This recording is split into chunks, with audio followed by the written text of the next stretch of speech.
Salam sejahtera, terima kasih karena bersama dengan saya di Nazilin Unity Channel. Ini satu pendedahan yang pastinya akan menggemparkan Sanusi di Kedah. Apabila dengan tajuk di Harapan Daily, nak tambah lorika, bilik gerakankah, pusat aduankah, krisis air Kedah berterusan, kata di TikTok. Seorang pengguna TikTok, Saiful Hazizi di Tanjung Dawai, mempersoalkan kebersediaan kerajaan negeri Kedah pimpinan PAS dalam menghadapi krisis air yang bakal timbul menjelang sambutan Aidilfitri. Saya duduk di tepi paip air. Bagi saya ini satu sumber daya tarikan di Tanjung Dawai. Cuma saya nak tanya kepada kerajaan negeri, apa perancangan kerajaan negeri untuk menangani krisis air menjelang perayaan Aidilfitri nanti? Di Tanjung Dawai ini, nak mandi pun tak boleh, nak mencuci-cuci pun tak boleh. Anak-anak dan saudara dari luar nak balik nak beraya. Tak pernah dan tak dengar lagi lah apa benda yang mereka nak buat lagi.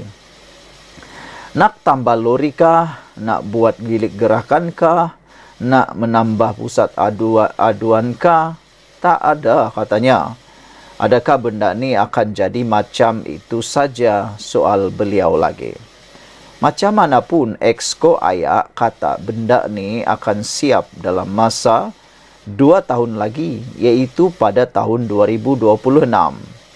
Katanya merujuk kepada pengumuman Exco Kerja Raya Sumber Asli Bekalan Air, Sumber Air dan Alam Sekitar Yusuf Zakaria di Dewan Undangan Negeri. Kesian rakyat, tulis beliau di dalam pendedahan kali ini. Saudara-saudara sekalian, dengan pendedahan kali ini, ia cukup melengkapkan sudah kritikan rakyat Kedah terhadap kepimpinan Sanusi.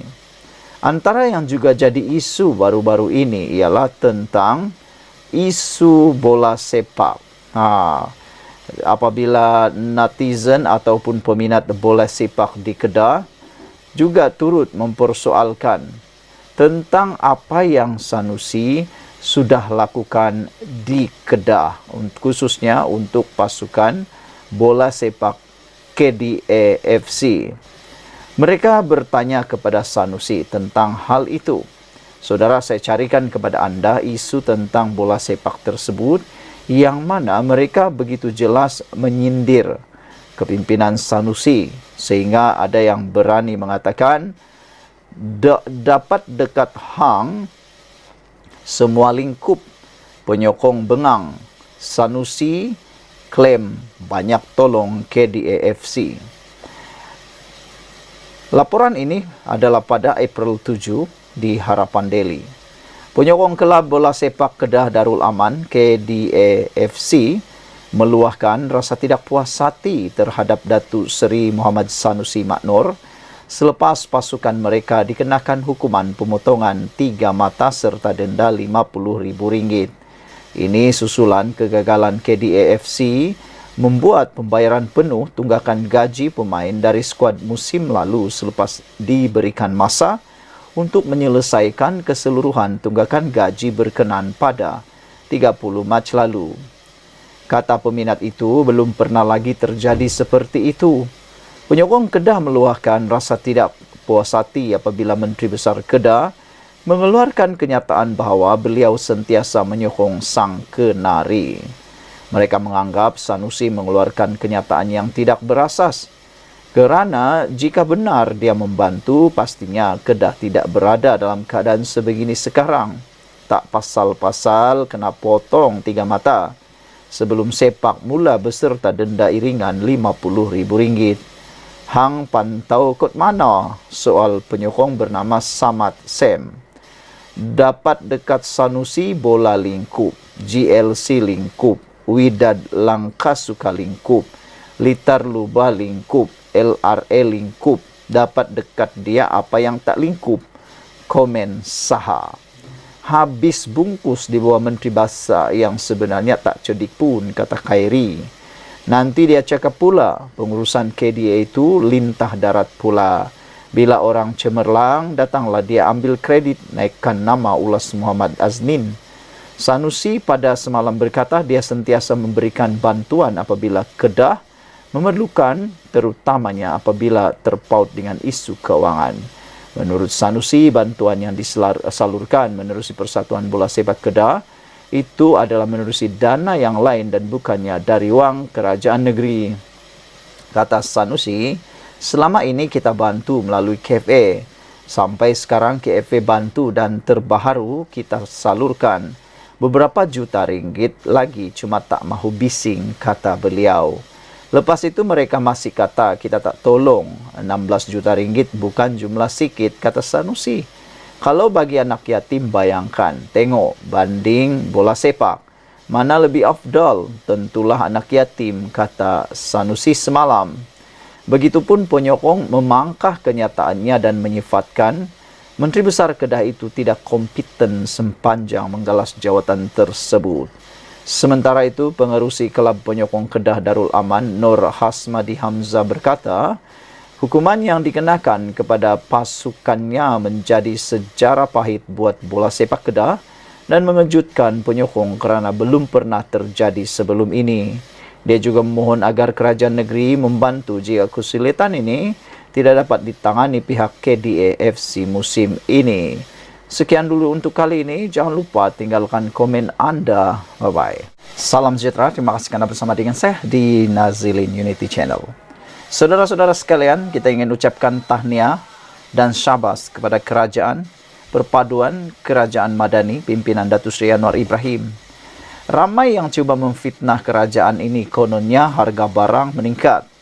Yang paling teruk sekali ialah berkaitan dengan tilawah Al-Quran dan hafazan Al-Quran peringkat kebangsaan dan antarabangsa, sehingga 4 individu yang dikatakan telah pun menghantar hantaran palsu tersebut telah menghadap SKMM, dan tengoklah nanti apa pula yang bakal menanti mereka. Adakah akan didakwa atau tidak, itu terpulanglah kepada SKMM. Tetapi yang juga tular di media sosial ialah pendakwaan kononnya harga barang meningkat, kononnya kos sara hidup meningkat. Ada juga tular kononnya barang tak cukuplah, macam-macam. Tapi nampaknya apa yang berlaku sepanjang hari ini mengujahkan ramai orang. Apabila ramai netizen berkongsikan risit-risit pembelian di pasaraya yang menjadi bukti bahawa harga ayam murah di seluruh negara menjelang Aidilfitri. Makna kata, harga barangan, khususnya barang-barang keperluan, barangan harga kawalan seperti ayam, beras, minyak, semuanya dalam keadaan terkawal dan murah. Ini bukan sekadar cakap-cakap lawak jenaka. Ini bukan sekadar cakap-cakap dengan air liur semata-mata, tetapi netizen cukup teruja untuk berkongsi menunjukkan risit bahawa harga ayam sememangnya murah di seluruh negara. Jadi nak percaya mana? Fitnah yang tak betul ataupun risit pembelian yang sudah terbukti benar? Itu data yang tak boleh diubah-ubah. Seorang lelaki melakukan tinjauan di Facebook miliknya, bertanya kepada semua pengguna Facebook untuk berkongsi harga ayam di kawasan masing-masing. Seperti yang dijangka, rata-rata memberitahu harga ayam dijual sekitar RM7 hingga RM10 sekilogram. Seperti di Maidin contohnya, harga ayam dijual sekitar RM7.80 sekilogram di seluruh semenanjung Malaysia. Tetapi di Pasar Awam Bagan Ajam, Penang, seorang pengguna Facebook mendakwa ayam standard dijual pada harga RM10.80. Begitupun sebahagian besar pasaraya di seluruh negara menyediakan bekalan ayam dengan harga yang amat murah menjelang sambutan Hari Raya Aidilfitri pada 10 April ini, dijangka pada 10 April ini. Sehingga kini menjadi bualan, menjadi trademark atau trending di media sosial. Mereka mengingatkan berapa kali harga ayam naik ketika Kerajaan Perikatan Nasional. Kata mereka, menjawab kepada persoalan daripada Walaun. Mereka kata berapa harga ayam pada waktu Perikatan Nasional. Mereka juga bertanya berapa harga minyak pada waktu Perikatan Nasional. Yang mereka kata harga RM10.80 itu mahal. Berapa pula harga ayam pada waktu Perikatan Nasional, kata mereka. Ada kumpul harga 1 kilogram ayam yang kawan-kawan kongsi di status aku sebelum ini. Terima kasih sudah berkongsi, katanya. 99% yang komen ni aku tak pernah kenal mereka di dunia luar. Bukan isi kandungan yang kami berpakat pun. Ada harga di seluruh negara.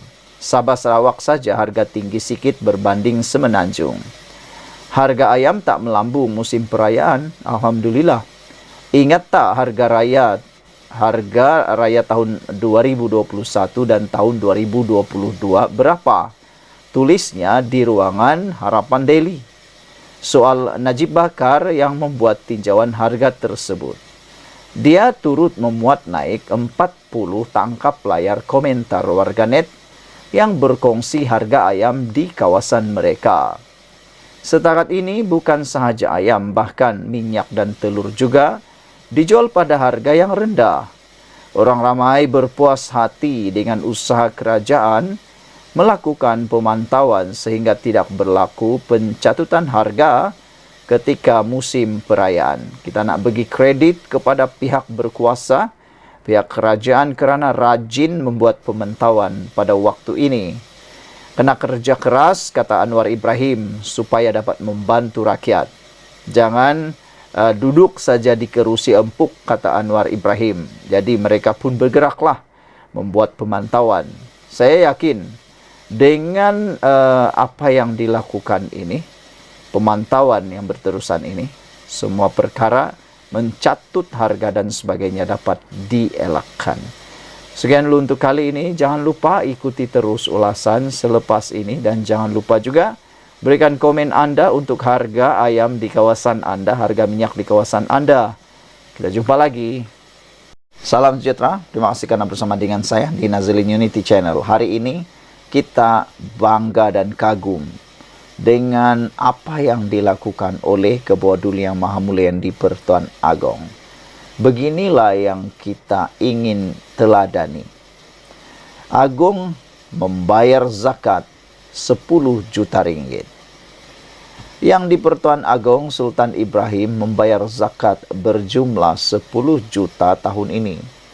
Cek dengan nilai tersebut telah diserahkan oleh Baginda kepada Ketua Pegawai Eksekutif Majlis Agama Islam Negeri Johor, Haji Nasri Mad Ali di Johor Bahru. Ia disaksikan oleh Mufti Johor, Datuk Yahya Ahmad. Perkara itu dimaklumkan oleh Baginda menerusi laman rasmi Facebook rasminya. Saudara-saudara sekalian, apa yang kita nak kongsi berkait dengan isu Agong bayar zakat 10 juta ini ialah Agong telah menunjukkan kualiti teladan yang harus dibuat oleh rakyat Malaysia. Baginda telah membayar apa yang sepatutnya dibayar. Tapi rakyat di Malaysia ini kadang-kadang ada pula yang lalai tak nak bayar. Bukan sekadar tak bayar zakat, tapi ada juga yang lalai dan sengaja tak nak bayar cukai pendapatan pula. Itu yang membuatkan Anwar Ibrahim seringkali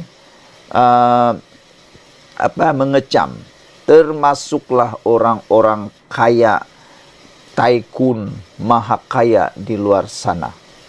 Anwar Ibrahim menggempur beberapa orang yang kaya di Malaysia dengan tuntutan supaya membayar cukai. Ada ramai yang tak bayar cukai. Yang terkenal sekarang ini ialah di mahkamah telah diputuskan bahawa ada bekas Perdana Menteri yang dituntut oleh LHDN membayar cukai. Bukan sikit pula. Ianya bernilai sangat banyak. Sehingga bilion. Anda nak tahu siapa? Carilah di Google, type saja Perdana Menteri, bekas Perdana Menteri yang dihendaki membayar cukai tertunggak bernilai bilion. Anda tahu siapa orangnya? Nak tahu siapa? Cari di Google. Ada orangnya. Dan telah pun diarah dalam perbicaraan sekarang juga berkait dengan isu-isu 1MDB. Bekas Perdana Menteri itu telah pun diperintahkan untuk membayar cukai. Tapi sekarang ini masih dalam proses rayuannya. Saudara, selain daripada itu, ada juga orang kaya di Malaysia nih yang tegar nak mengisytiharkan harta pula. Tak tahulah, takut kedapatan, mungkin takut kedapatan nilai harta yang terlalu banyak, tak nak mengisytihar harta tu kenapa? Itu mungkin ada kaitannya dengan pembayaran cukai. Sebab kalau semua hartanya dikumpul, maka ianya juga ada berkaitan dengan cukai. Kalaulah hartanya itu dahulu hanya 10 juta, rupa-rupanya ada lagi aset yang tersembunyi dan tidak diisytihar, dan tiba-tiba dia layak sebenarnya membayar 20 juta cukai, maka adalah 10 juta yang tidak dibayar.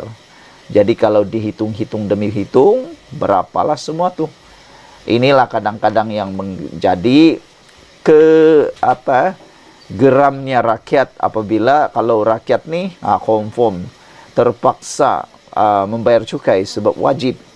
Ada yang dipotong gaji, ada juga yang membayar secara by hand, ada juga syarikat yang kecil kena bayar juga sebab itu kewajiban. Tapi yang geramnya ada orang kaya raya yang lihat nak bayar cukai. Jadi kita lihat sekarang betapa ke-Bawah Duli Yang Maha Mulia di Pertuan Agong memberikan kita teladan yang terbaik. Baginda tanpa berkata apa-apa, telah pun bayar zakat sebanyak 10 juta. Satu nilai yang sangat banyak, tapi baginda mengikut kewajiban. Wajibnya harus bayar, kita semua juga ikut teladan tersebut. Bagi Anda semua yang di luar sana, jangan pula terpengaruh dengan kata-kata orang yang macam bijak tapi bodoh. Antaranya ialah ada orang dalam Facebook baru-baru ini menularkan, kononnya mereka kata sebelum mengisi padu mereka tak dihubungi LHDN, tapi selepas selesai isi padu, isi pangkalan data utama Malaysia negara, tiba-tiba pula dihubungi oleh LHDN. Itu bukan salah LHDN, itu mungkin salah Anda. Kerana sebelum ini tak pernah isytihar harta, tak pernah bayar cukai. Bila sudah kedapatan, rupa-rupanya Anda layak bayar cukai. Bagi kita semua tak perlu marah. Kita perlu bersyukur kerana dengan adanya padu, ramai orang yang sudah kedapatan ingkar perintah, tak ikut kewajiban membayar cukai. Jadi kita patut bersyukur, gembira kerana ramai yang sudah kedapatan ingkar tak bayar cukai. Dengan itu, dengan nilai cukai yang ada, secara tidak langsungnya negara kita boleh menikmati uang yang lebih banyak untuk pembangunan negara, kemajuan negara. Itu yang kita nak tunggu. Tambah pula sekarang ini tata kelola kerajaan makin bertambah baik. Dikurangkan ketirisan supaya uang yang dibayar pembayar cukai itu sampai kepada semua rakyat. Jadi dengan adanya perang rasuah oleh Datuk Seri Anwar Ibrahim sekarang bersama dengan semua jentera negara termasuk SPRM, maka saya yakini, kita yakini uang yang ada akan lebih sampai tepat pada sasarannya. Saudara-saudara sekalian, Saya bersyukur kerana adanya berita ini, maka kita dapat meneladani orang yang tepat. Daulat Tuanku, daulat Tuanku. Sekian dulu untuk kali ini. Jangan lupa tinggalkan komen anda. Ikuti terus ulasan selepas ini.